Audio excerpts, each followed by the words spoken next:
We have been in a Ryzeal and Maliss meta for the last 7 to 8 months, but a new set is going to come out that's going to change everything. Justice Hunters comes out in the TCG on August 1st, and with Justice Hunters comes 3 new archetypes that are going to completely change what the meta is going to look like. So in this video, I'm going to go over those 3 new archetypes, and I'm also going to go over cards that you should think about picking up now, or that you can expect to see play in just 2 weeks. The first archetype we're going to talk about from Justice Hunters is K9. K9 is expected to be the top meta contender following the release of Justice Hunters because of its performance in the OCG and how well it performs in combination with Vanquish Soul. K9 is a rank 5 based archetype where your opponent can summon monsters out on your turn if you've activated an effect. And what these monsters do basically is set up rank 5 plays during your turn. So your opponent can put up a board essentially and play their turn during your turn 0, even if you go first. And in combination with Vanquish Soul cards, both archetypes can actually play on your turn using Holy Suit for Vanquish Soul and this card K917 Izuna for the K9 strategy. Let's go over some of the K9 cards and go over what they do so you can be ready for them. The main card is K917 Izuna. This card says that if your opponent has 2 or more cards in hand, you can normal summon it without tributing. Okay, so the level 5s is not really a drawback. And then also, more importantly, during the main phase, if your opponent activated a monster effect in the hand or graveyard this turn, quick effect, you can special summon this card from your hand. If this card is normal or special, you can send 1 K9 card from the deck to the graveyard. The main target for this is going to be K90 Lupus.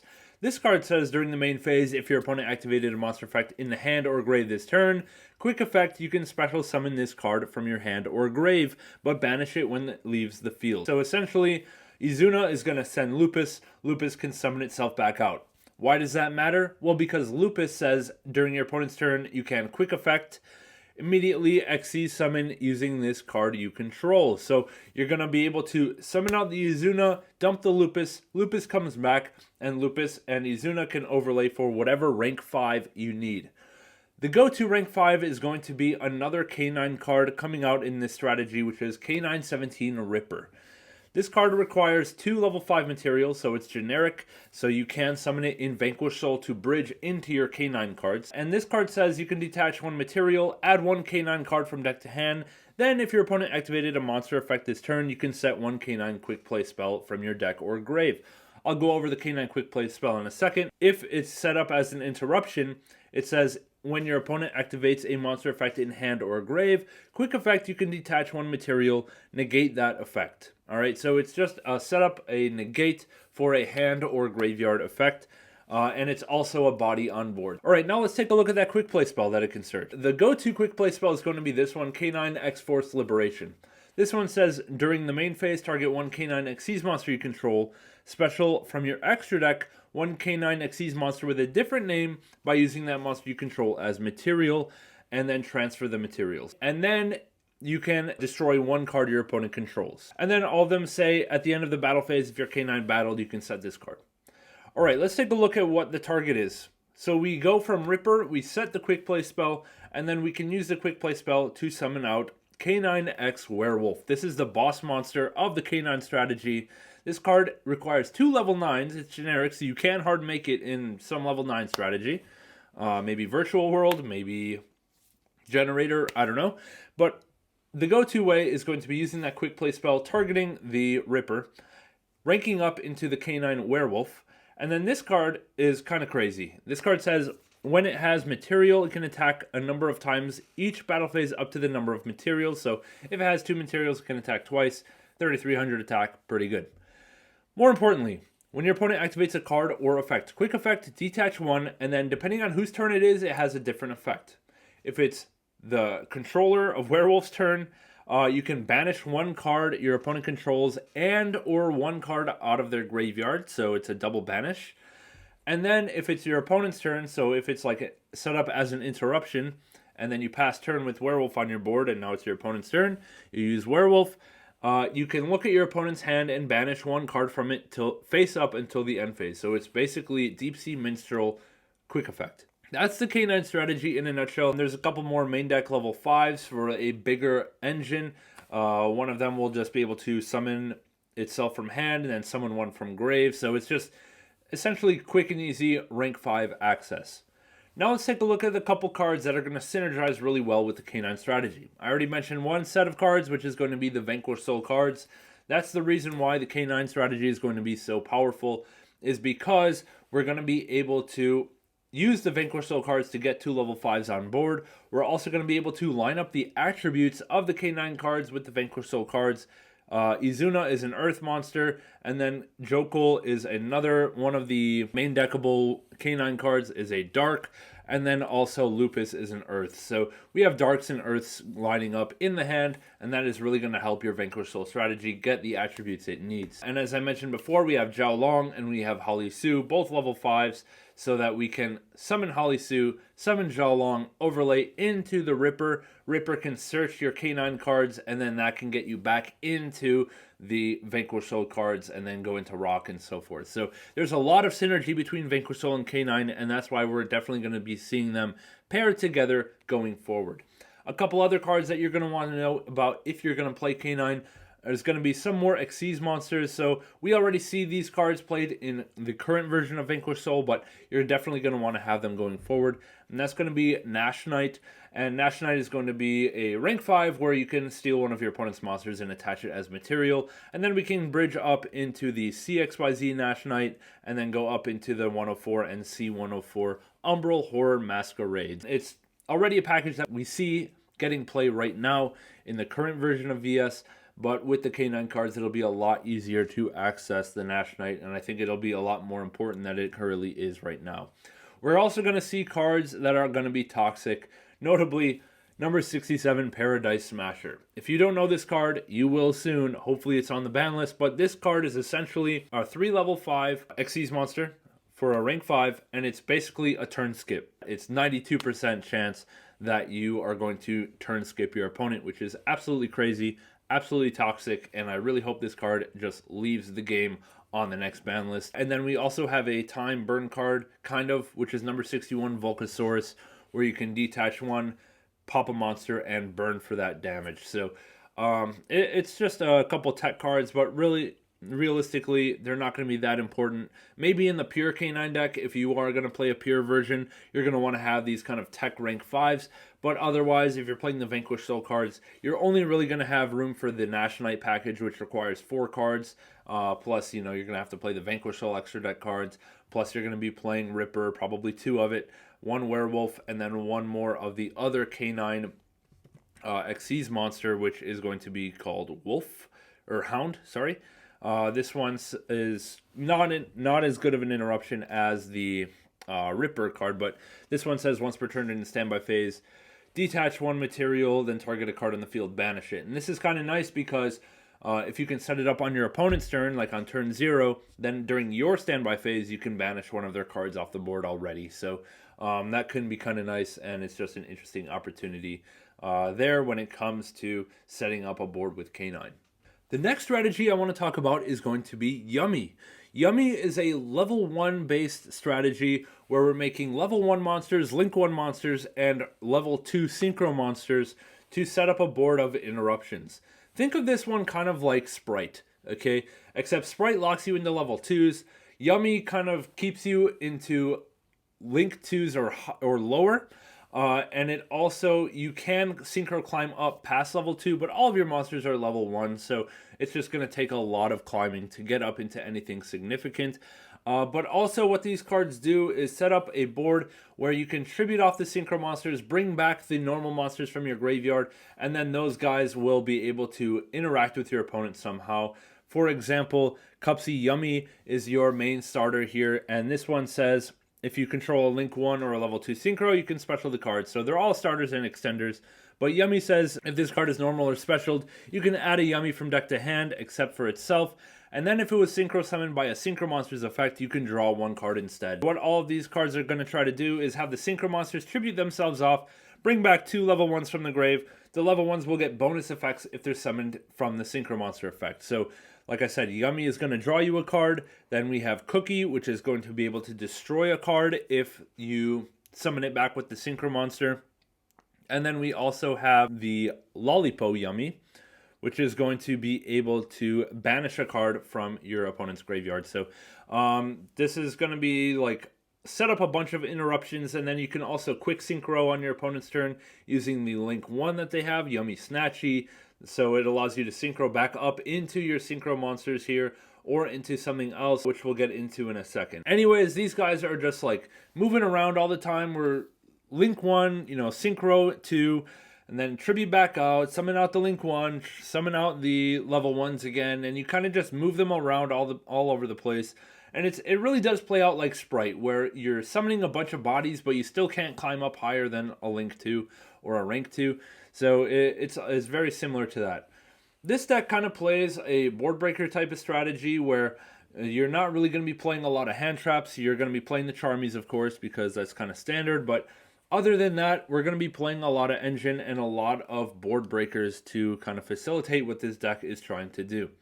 One of the main end board pieces that is not in the archetype is going to be Herald of the Arclight, which you can climb up into if you synchro 3 into Martial Metal Marcher, and then synchro up into a 4 into Herald of the Arclight, which is a really strong interruption because it does make everything from the main deck or hand that goes to the grave be banished instead. And on top of that, Herald is an Omni Negate. A couple other cards that are going to be working really well with the Yummy strategy is going to be, first of all, the Sky Striker package with Hornet Drones, because we are going to be able to go into Kagari with the Hornet Drones, add back the Hornet Drones, and then we can make the Synchro Monsters. One of the key aspects of these Synchro Monsters is that any Link 1 can be used as a level 1 tuner. So if we have drones, make Kagari add back drones summon out another token, and then Kagari plus that token equals a level 2 Synchro Monster. So we do have some options going into this strategy where we can use other archetypes to bridge us up into the Synchros. Okay, a couple other cards that are going to be really nice are going to be Piri Raise Map, which will allow you to add a monster with 0 attack from your deck to your hand, but has your life points. The target for that is going to be Cupsy. So Cupsy is your main starter. If you summon it, you can search another Yummy monster. So that'll allow you to bridge up into your level 2 synchros very easily. And then the main blowout starter for this deck is going to be Obedient Schooled. So this one is going to allow you to special summon 3 level 2 or lower beast monsters with different names from your deck. Luckily, we have 3 beast monsters in archetype with Lollipo, Cookie, and Cupsy that we can summon out with Obedient Schooled, and then we are going to be cooking from there. However, Obedient Schooled, I believe, does lock you into summoning beast monsters, but that's okay because our link monsters are beast, our synchro monsters are beast, and we are going to be just fine. However, note that it does negate the effects of your monsters, so you're going to have to kind of synchro up into the level 2 synchro, bring back your other guys, and then you can activate their effects. Another 2 cards that are going to be really good with Yummy are going to be 2 of the Dominus cards. We have Dominus Purge, which is usable in decks that use light, wind, and earth effects. So because all of the Yummy cards are light attribute, Dominus Purge is playable, so you're definitely going to want to pick these up as soon as you can. It's also a trap card, which plays around Triple Tactics Talent, and more importantly, it's a trap card, so it plays around the K9 cards, because the K9 cards require your opponent to use monster effects for the K9 cards to be live, so therefore Purge is going to be able to play around that. We also have the other Dominus card, the forgotten about Dominus card for now, Songs of the Dominators. This card says if you have no monsters in your grave, you can activate this from your hand. And then it says when your opponent activates a monster effect on the field, negate that effect. Then if you have a trap in your graveyard, you can add a Dominus card from your deck to your hand. So this card is going to be able to basically be imperm, but then add Dominus Purge on top of that, and then your Purge is live to destroy something. And then you have to note that if you activated this card from your hand, you cannot activate the effects of monsters in your hand, grave, or banishment until the end of the next turn. But that's okay because Yummy plays around all of that. All of the effects basically are on-field effects. So because this is synergy with the Yummy cards, you're generally not going to be playing hand traps that are going to be kind of minor interactions. You're going to be playing breakers because they are going to be able to pair better with the Dominus cards that you're going to be playing anyway. But yeah, that's going to wrap up basically the main like engine synergies with Yummy, and we'll get back into how to break the Yummy board after we get through the Dragon Tail deck. The third and final archetype coming out in Justice Hunters is Dragontail. Dragontail is a fusion-based strategy based around fusion summoning dragon and spellcaster type monsters. What this deck I would compare to right off the bat is going to be Branded in combination with Rescue Ace. And why is that? How is there any kind of combination of Branded and Rescue Ace? Well, essentially, what this deck does is fusion summon from deck with this card, Rahu Dragontail, which is their Branded fusion, essentially, which fusion summons one Dragontail fusion monster from your extra deck using monsters from your hand, deck, or field, and then it locks you into fusions for the rest of the turn, so just like Branded does. But then it's like Rescue Ace, because all of your guys, all of your Dragontail main deck monsters, when they're sent to the graveyard as fusion material, will be able to set a Dragontail spell or trap from your deck. And then we have our spells and trap cards that act as interruptions that we can set straight from our deck. Just like kind of how Rescue Ace Turbulence sets 4 spells and traps. So if we can manage to summon 2 Dragontail fusion monsters, we're going to be able to set 4 spells and traps to our back row. And that's kind of why I draw the comparison, is because we're playing a few one-of spells and traps that we can set as interruptions if our combo goes off correctly. Yeah, this deck is kind of really cool, and I'm really excited to actually play this deck myself. We have a Branded on-theme Branded fusion. We have an on-theme Searcher, which is also a polymer, like a fusion spell if your opponent controls a monster. So going first, it's just a Rhoda. Going second, it's a Rhoda plus a Poly, which is really nice. And I think that we're going to have a lot of fun combos and a lot of fun synergies going into this deck. This deck can also be paired with Branded straight up if we just add a Branded package with Albaz and Branded Fusion and a few other things. Notably, these cards do fuse into Dragon or Spellcaster monsters, which means we can go into something like Albion the Branded Dragon because it's a dragon, and then from there go into the Mirror Jade.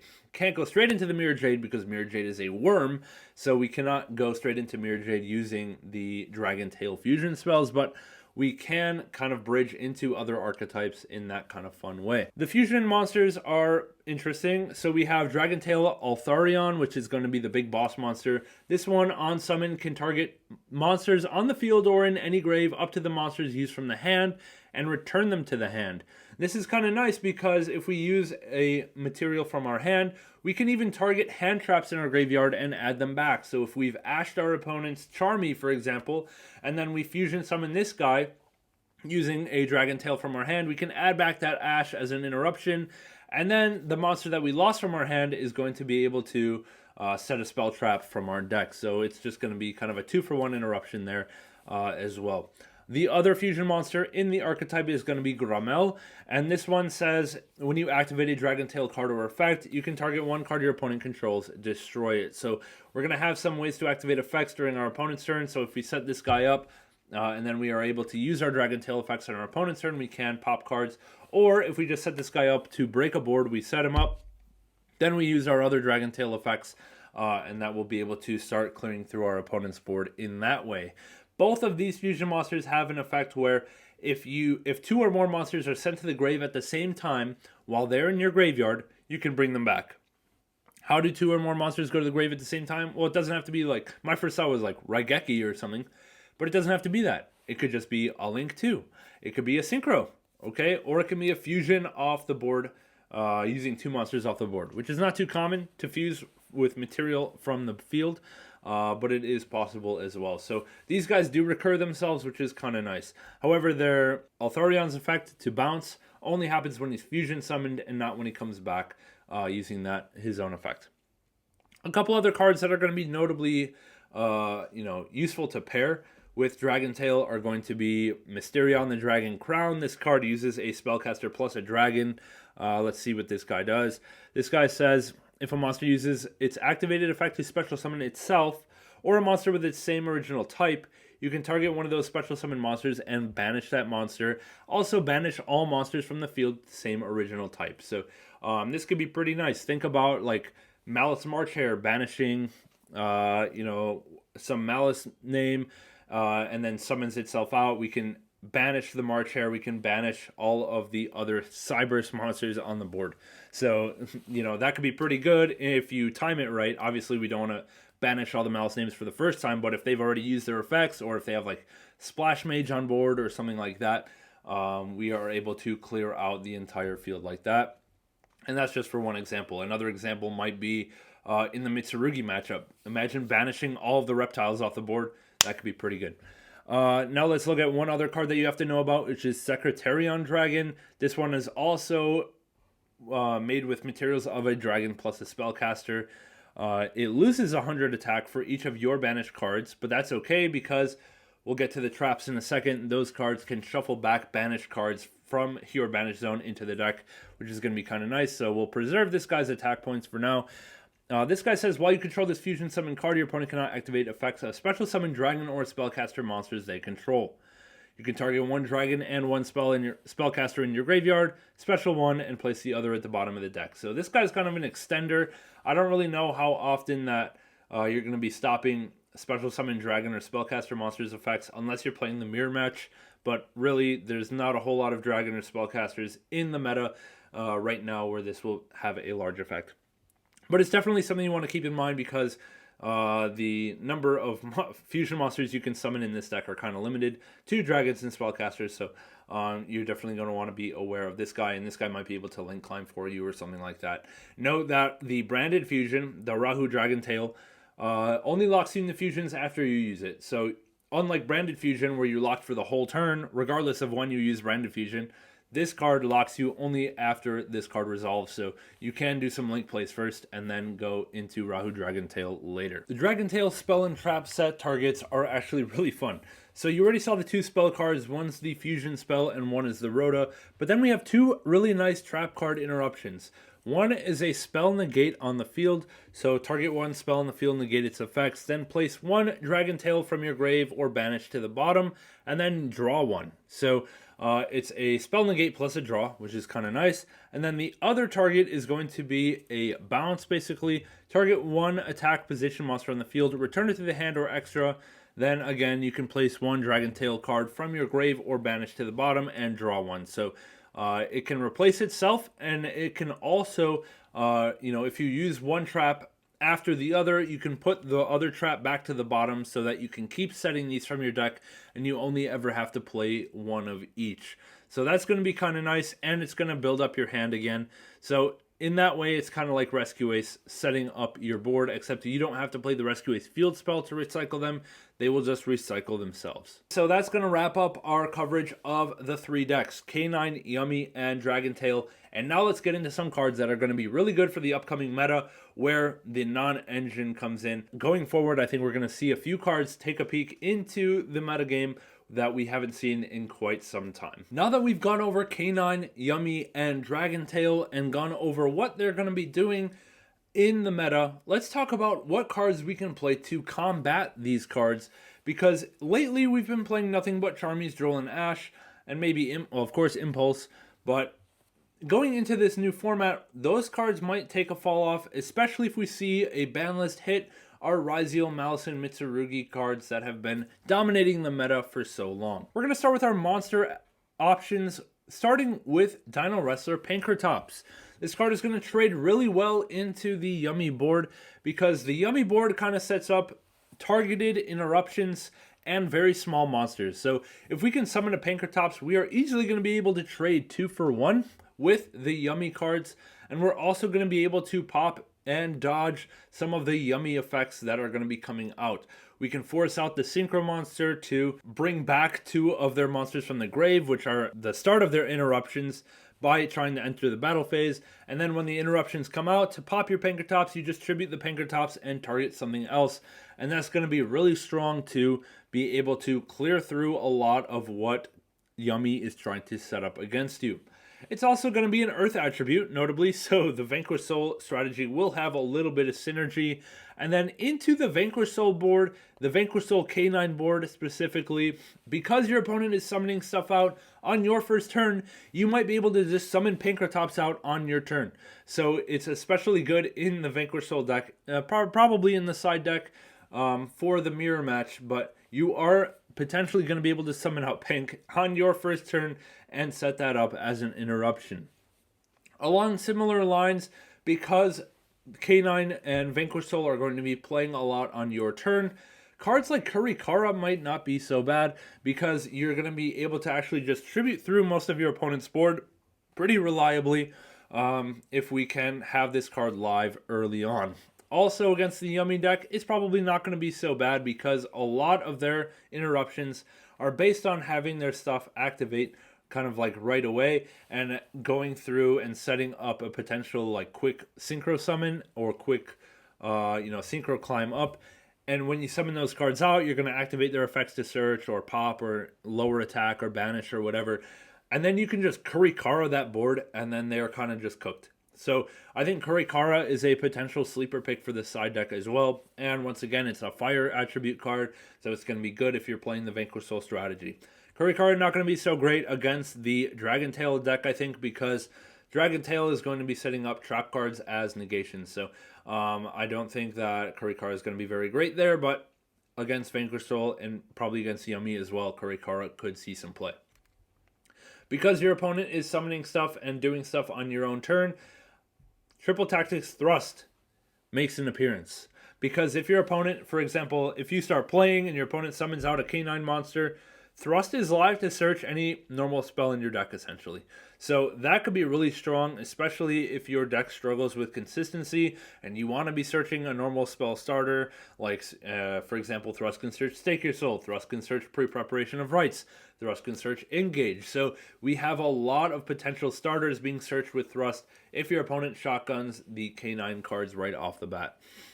Then we have a card, Dark Ruler No More, that hasn't seen play in quite some time, but Dark Ruler is going to shatter the Yummy board. Yummy sets up just a bunch of monsters with quick effects as their interruptions, so if we slap Dark Ruler down, they are kind of cooked. There's not a whole lot of stuff that they can do there. Of course, you can end the game, but if you can Dark Ruler and then set up your own board, all of those Yummy cards are small, so you're going to be able to just battle over them, and then you're going to be able to push through and essentially win the game from there. So Dark Ruler, I can definitely see getting some play. Pretty similarly, Forbidden Droplet is going to be pretty good as well. You know the use cases between Droplet and Dark Ruler, right? Dark Ruler is probably more powerful one-off card, but Droplet, at least you can win the game. You can attack. It's a little bit more versatile. You can set it up. It's a little bit better. It's much better going first. But yeah, Droplet is going to be something of note.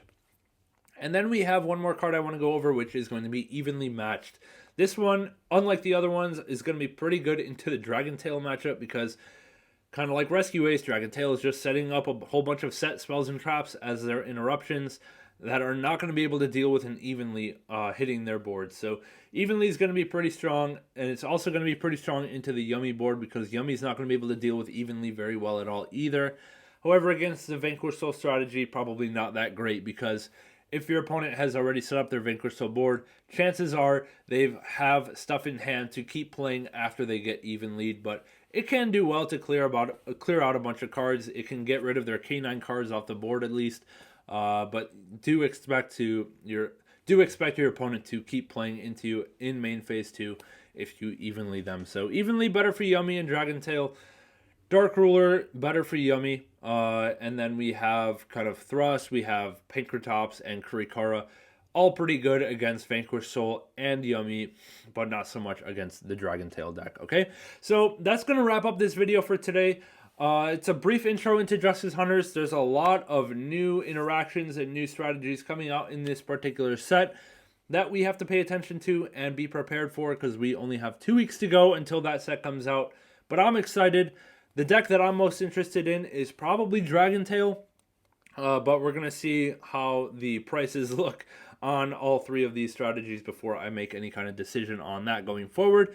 But I hope you guys enjoyed this. Leave any comments below if there's any cards I missed that you think are going to be relevant, and I am really interested to hear and see how this format shapes up starting in 2 weeks. So with that, I'll catch you guys in the next one. Peace out.